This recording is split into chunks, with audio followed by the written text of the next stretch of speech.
What's up, my loves? It's your girl Diamond. I'm back with an all-new review of another brand new show. Well, another season of Marriage Bootcamp, season 17, I believe. Let's get into it. So, we open up with Rich and Mariah Lynn. Richie D, Rich Daddy Dollars from Love and Hip Hop New York. Mariah Lynn from Love and Hip Hop New York. They're trying to figure out their relationships, you know. It's been almost 10 years. They don't live together. They don't have any rings. He doesn't publicly claim her, so what can they do? And that's a fact. A1 and Lyrica, Love and Hip Hop Hollywood. Um, been married for 5, together for 10. A1's infidelity and Lyrica's passive aggressive way of not trying to admit that she's also cheating on the marriage too. But they don't live together. They co-parent with their son. And trying to figure out how many times can I say, I want to move on with my marriage. I want this to work, but he tends to fuck it up every time. Because while they were in quarantine for 14 days, he said, I've had no sex. When I tried to, interact with her, I tried to grab her ass. She said, no, you don't have the privilege to touch me. We meet another couple, Gangsta Boo from 3-6 Mafia and Emmett. Emmett is also a podcast host and a rapper. They met on tour, been together for 7 years. They have a lot of work to do. And the one thing that Emmett wants Gangsta Boo to stop doing is bossing him around. But she says she's a bitch with an attitude. I'm a boss too, so take it or leave it. You know what I'm saying? So, everybody just pretty much wants to work on mutual respect for one another. K. Michelle comes in as the last couple with her and her man Canston. She talks about what she does. She's an R&B artist, singles, first black woman to be endorsed by Jack Daniels, and he's a dentist. So lackluster. They've known each other since high school, been dating for 5 years. She's ready to start her family, start her tribe. Now, what I don't like what K. Michelle does is that she knows that she separates the fact that she's already a mom. She has a son. I believe he's 17 at this time right now. So when she said, I want to have a family, I want to start a tribe, you should start by saying, I want us to blend our families together. I already have a son, but I want more kids. And I want kids with him. You know what I mean? And she reminds him that, what did he say? Yeah, he feels like he's getting older and there is a time and place, but I'm not trying to rush into anything. She said, I might be getting older too, but I don't look it. I've had fillers, I had my lips, I've had everything all brand new, and I got a new hot pocket. What's up? So everybody comes to the kitchen, say hi to everybody. We see K. Michelle and Lyrica. Now we all know on Love and Hip Hop Hollywood, K. Michelle and Lyrica has some issues going on. Almost had to a fight, especially with K. Michelle and the IV machine that she was getting her vitamin B drops in.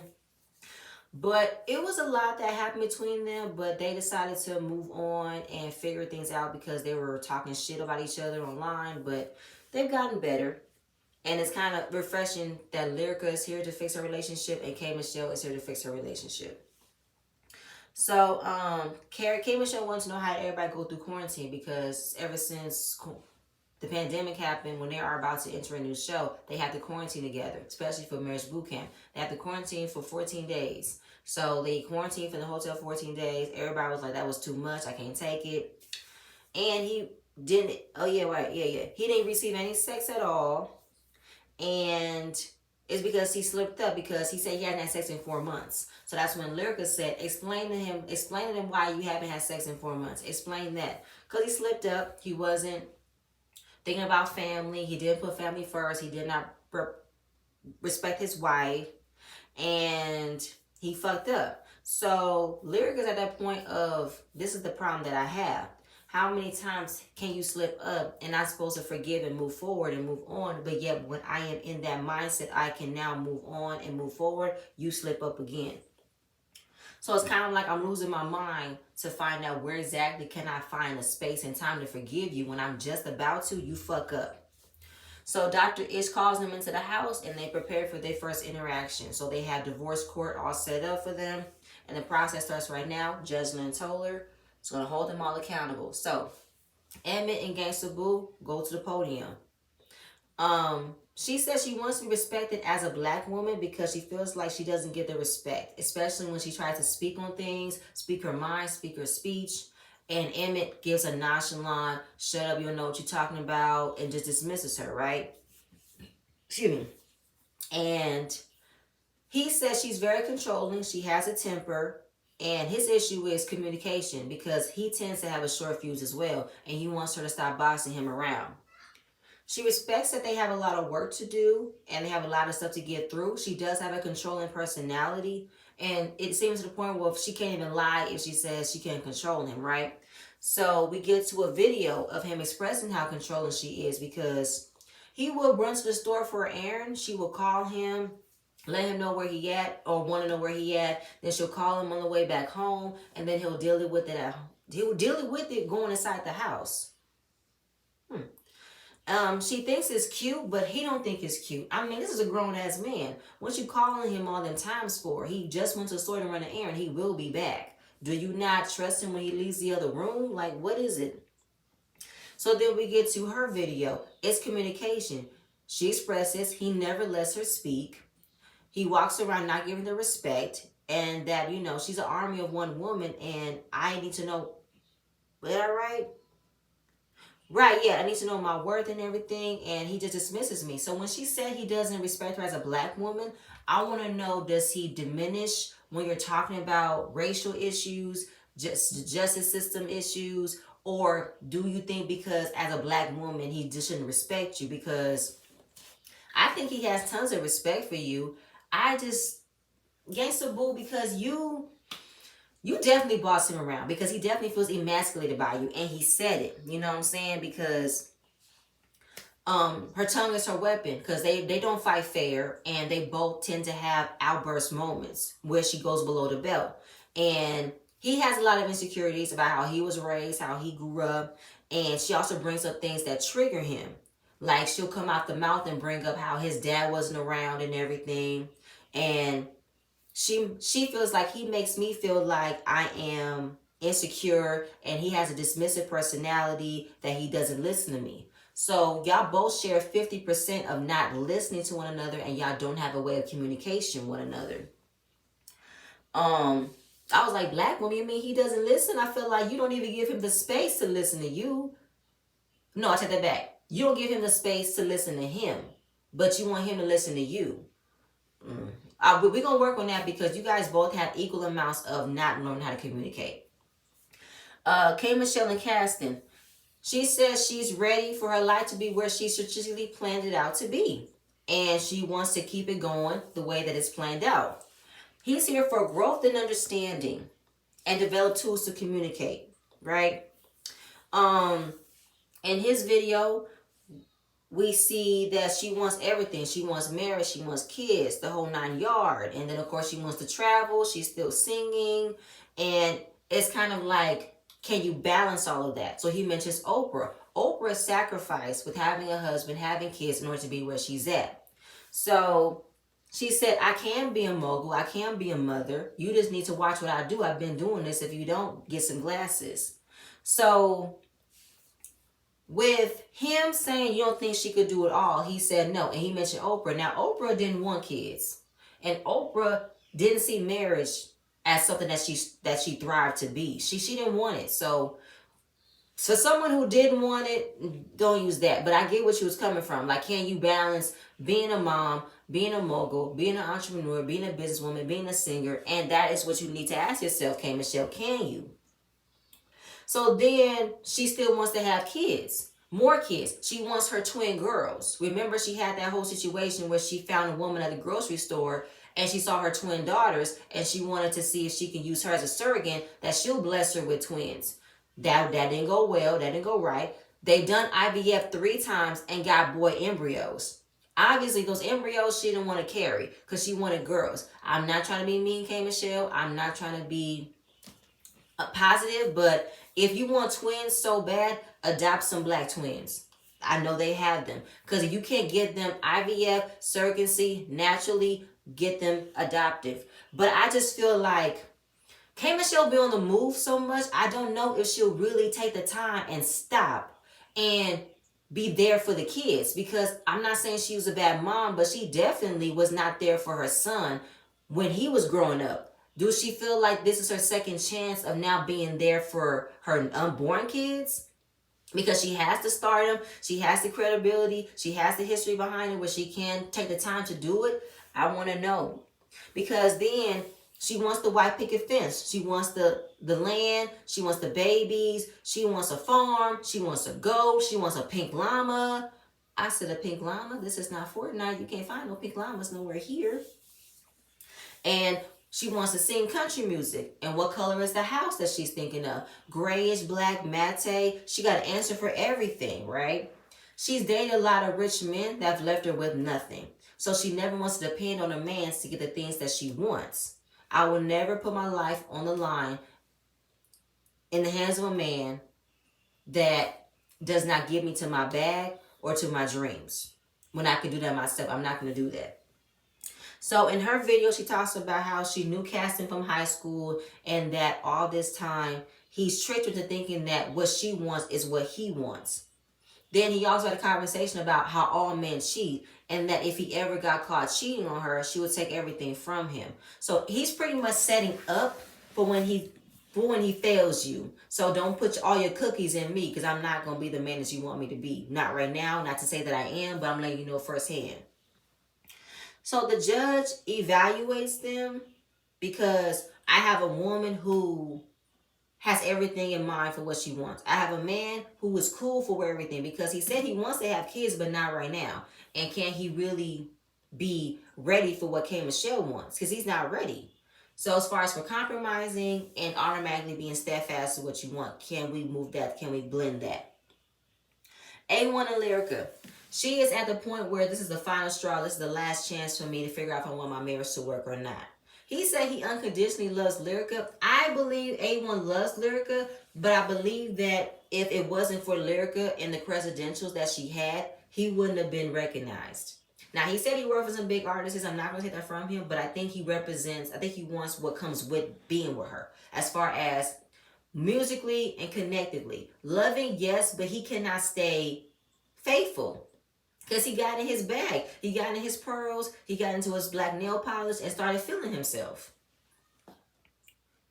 They've been together a lot. And the judge wants to know, under the right circumstances, are you able to forgive him? She said, yes, but forget, no. So he's not asking her to forget. Because you can't, you human. I know what I did. I hurt you. But it's to the point where she uses that as a weapon against me. Throws it in my face, antagonizes me with it. I can't go throughout my day without her telling me what I did to hurt her. And she said, well, if you wasn't doing the same shit, I would not have keep reminding you what you did. K. Michelle in the background agrees. She said, first of all, you were wrong. When you hurt a woman, it is super hard for her to forgive, forget, and to get back into that loving space. When you've been dogging her out, you've been not treating her as the wife you said you were, as you wanted her to be.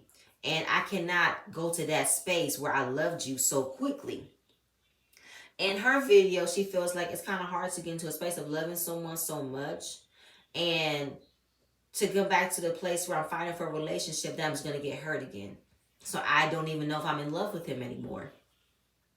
The judge asked her, do you believe that has he taken appropriate responsibility on his part of the marriage?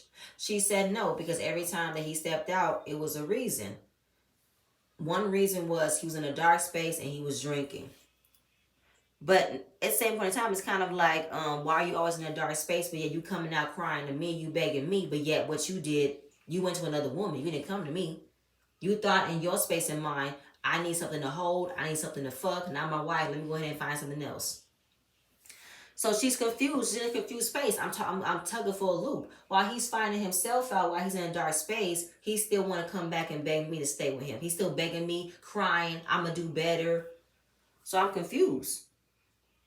So it's like, why? Why do you continue to take him back? She don't know. So then it was asked of A1, can he be faithful? He said he can be, but while he's understood what he's done wrong, when it comes to her indiscretions, hers doesn't count. And it's not because who cheated on who first, who hurt who first. It's just the principle of it all. Cheating is cheating. But she feels like because it wasn't under the same roof, she wasn't together in her mind with him that she decided to do what she wants to do and not let it be counted as cheating. Well, at the same point in time, Lyrica, this is kind of like a Martell and Mel situation, right? Where we got on Martell for trying to paint Mel out to be just as much of a villain as he did because he cheated too and she did, but I'ma still step back for what I say. Martell don't no. I don't give a fuck about Martell's feelings because I feel like your indiscretion led to a baby. Her indiscretion was a one-time thing and she came back and tried to work it out with you. So at this point, I know it could be the same situation. It can be, but I just feel like I don't care. I feel like what Mel did is what Mel wanted to do, and I'm not knocking her because this man hurt her. So yeah, I just don't give a damn about Martell's feelings at this point. So that's not adding to this. But in this situation, she kept on going back. She kept on saying yes, but yes, she still did her shit on the low while still married to this man. You haven't filed the paperwork. So you were still married and you were still cheating. So I can't sweep it if you weren't under the same household because you went here, you went there, you were still engaging in activity with someone else that wasn't your spouse. Um A1 said they've been separated for months, 4 months. He don't know where she lives. She don't know where he lives, but they work out with co-parenting their son. So he said if it doesn't work, I'm filing for a divorce. So right now she said if we can't work out with being a couple, then we can just be parents. So the judge was about to give her evaluation, but we see Gangsta Boo in the corner snoring because she was tired. So the doctor stops judging and say, Gangsta Boo, you here with us? Huh? Did you hear what she said? Do you have any opinions about this? Honestly, I don't. It's been a long day. I'm tired. Okay, take your shades off so I can see your face. You don't think it's funny? I think it's funny. Would it be funny if somebody else was sleeping during your segment and your relationship? So wake up. It was hilarious that Gangsta Boo was sleeping. I mean, how long they been there? They've been drinking champagne. Have they eaten yet? So I know she was tired. So they just want to evaluate and move forward and come to a place where we can either work it out or not. I want that understanding. But I believe that Lyrica is checked out. She is so done. Right now, they just here for a check. So is Rich and Mariah Lynn, which is who's up next. So, why are y'all here? He says it's been 10 years. I want to know if this is longevity or if this is just a case of habit. Now, Rich has definitely have fucked around with Mariah Lynn. Hell, he's fucked around with a lot of women that he's been with. He was seen at a wedding with another woman, and he was at a club with another woman that was caught on Instagram Live. So they've been through so much. They have hurt each other, said hurtful things to one another.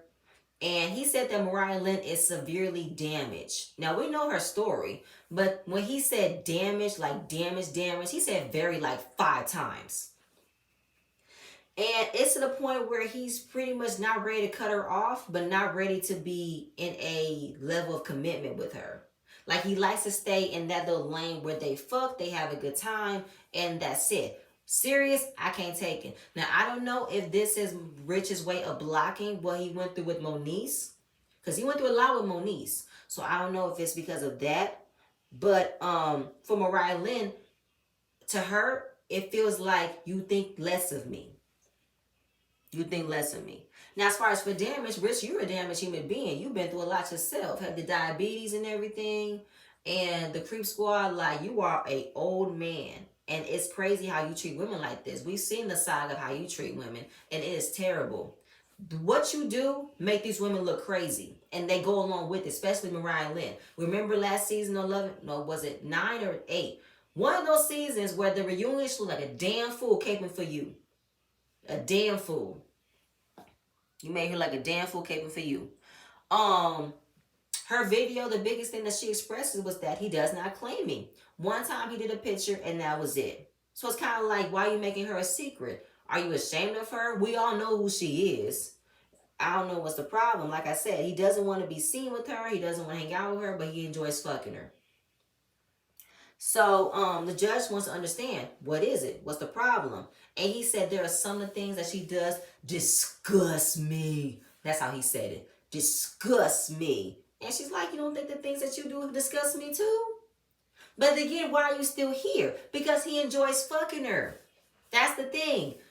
Whatever Mariah and Rich, whatever goes down in their pants, they just cannot keep their hands off each other. What is it? And he does things that he does to hurt her. She does the same things. So right now we gotta figure this out. So right now they have evaluations. The day has just begun. You got 10 days. So now they're evaluating the room assignments. There are 4 keys. So we got Rich and Mariah Lynn got the Player Palace. K. Michelle got the Fairy Tale Palace. A1 Lyrica got the VIP, which stands for vain, immature, and petty. Gangsta Boo got a room. What did I call it? Did I write it down? It was something. I think it was boxing ring or something like that. It was a fighting. It was a fight gamer fight. It was a fighting room because they always fight.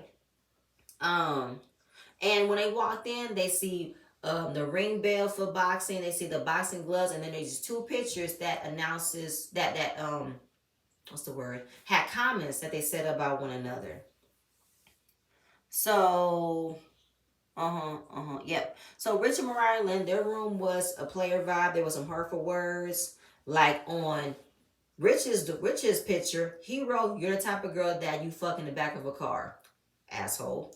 For Mariah Lynn, she said, "You're gonna die alone." I remember she saying that at the reunion. I remember that. So they wanted to clarify that they've done hurtful things to one another and they not had sex in the back of a car. Don't believe y'all.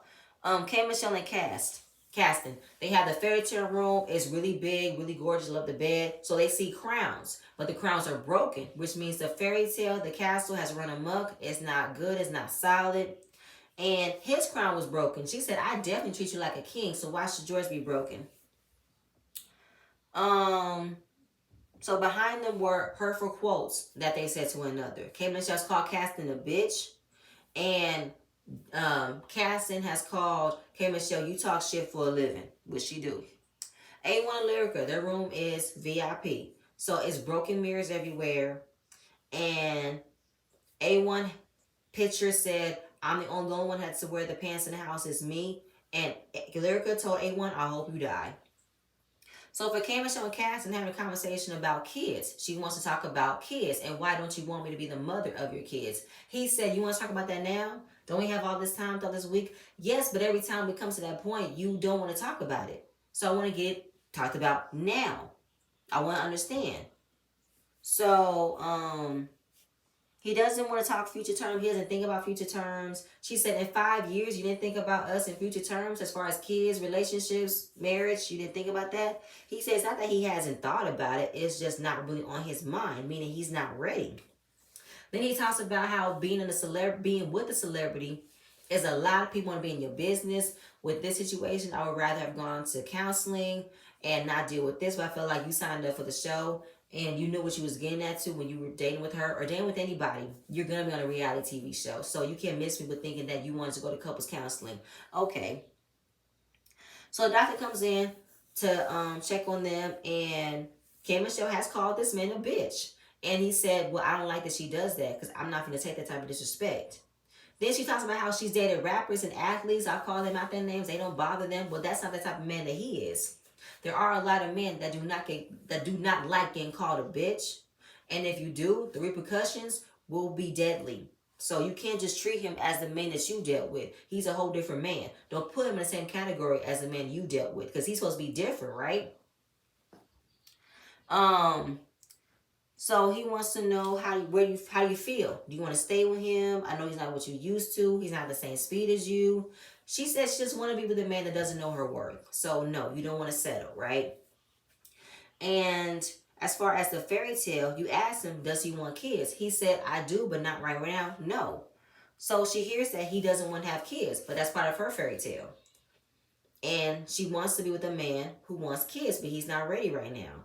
She's never asked him what his fairy tale, what his dream was. She just assumed that I will be with somebody that will love what I want and want to build with what I want. And the fact that he doesn't want it hurts her.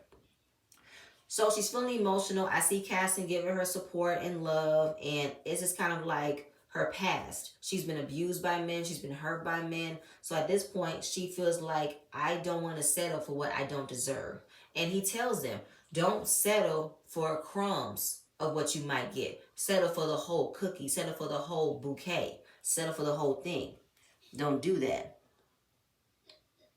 A1 and Lyrica. So Dr. Ish goes into their room, talk about what's been going on. She's still mad about the comment because she said, I hope you died. It was asked, have you said that? A1 said she said it about 3-4 times. She said she only said it twice. And those times were he wasn't home and that he must have been caught cheating. So that's when it came out. Lyrica, yeah, okay, so yeah, so what I write? Right, so basically the reason as to why she started off with A1 because A1 wants it to be recognized on both parts. I fucked up, she's fucked up, right? But Lyric thinks that because she fucked up without being in the home, that it didn't count. Cheating is cheating, Lyrica. No matter how you flip it and dice it, you still did it. And you still came back, you still stayed, you still took him back, and you did your shit on the low. So and then of course she feels like they were already broken up. So she never thought to entertain somebody until they were officially breaking up. So there was a space where she did not engage in somebody until it was like, oh, we done. So let me go ahead and just be free and have some fun. Um, yeah, I deal with them. Yeah, I said that. And yes, yep. So we're talking about A1. He feels like I still am sexually attracted to my wife, and when I want it, when I tell her that I want some, she gives me conditions. You know what I'm saying? And she tells me that I can do it if I do this. It's with like what I write? Yeah, put conditions on the rules and everything. But then of course she said, why is he blaming me because I have said what I don't want to be disrespected on? I tell him what I want to work on, what I want him to work on before we move forward. He feels like that's an excuse for him to go out and cheat because I'm telling him I'm not ready to have sex with him yet. So basically, because she's still in the mindset of trying to forgive him, her mind and her body is not fully ready to give him her cookie. Like, you've already fucked this over. Why would I want to give it to you? Because you decided to come back. You said you're sorry. But why would I want to give it to you when you haven't worked for it yet? So then he goes out and he does it again. So it's like, that's why he hasn't had sex in 4 months. If I give it to him, he thinks that he's won. He thinks that he's gotten me. But he hasn't gotten me yet. But he said there was a disconnect. He felt a disconnect from her, that it wasn't just sexually, it was also emotionally. There was something missing that wasn't just the sex. But she is upset and she yells and says he's been unfaithful from the beginning. But Dr. Ish said there was something wrong with him. So we got to find out what was missing. Okay, well, she said, okay, go find out what was missing. Stop coming back to me. Go find out what was wrong with you. But it's not an excuse as to why he did it. It's not. But he's telling you that he's feeling some disrespect, so he's feeling some disconnect. That's it. And he said, I admit it, I was missing something. But she still wants to place the blame on him, and that's the part that she's missing. She's not hearing him. She's not hearing the doctor was saying A1 was missing something in the relationship, and he felt like it was him, but he did not express it to you. And they're missing the point, and she said, don't act like I tried to push you away and all that stuff. And they're going back and forth. They're cursing each other, getting really loud. So Lyrica said, I've never pushed him away. I've never done any of that. And he said, I'm leaving, because she started cursing at him. He said, I'm not doing this, get my bags. Because he feels like this is one-sided. Because while I'm getting called out for the things that I've done, I've admitted to it. But for her, she feels like that she is the victim. And she's concerned about how she's being viewed, as if she can't fuck up too. And that's where it ended off with. This season is going to be explosive. So with this situation, I feel like Lyrica takes some responsibility too. You have a very passive aggressive way of talking shit, underhanded shit, and then acting like, well, he did this to me, so I did it to him. But I feel like I shouldn't be crucified because he did it to me. And that's the thing that bothered me about Lyrica, because she acts like she doesn't indulge in the mess, but she does. And she indulges in acting like she was so innocent in everything that she's done in the relationship with A1. And she hasn't. Y'all both are not innocent in how things have come across. Y'all both have not, okay? Now we know A1 is stupid in what he's done. And let's talk about A1. A1, was he high? Was he strung out? His hair looked a mess. He looked so sickly. That's what's bothering me. I said, you look strung out as hell. Your hair look a mess. But that's pretty much it, y'all. That's all I had. That was the first episode. This is gonna be a very interesting season, and let's see what it gives. All right. Please stay tuned for the next video. I'm gonna see you guys later. Bye.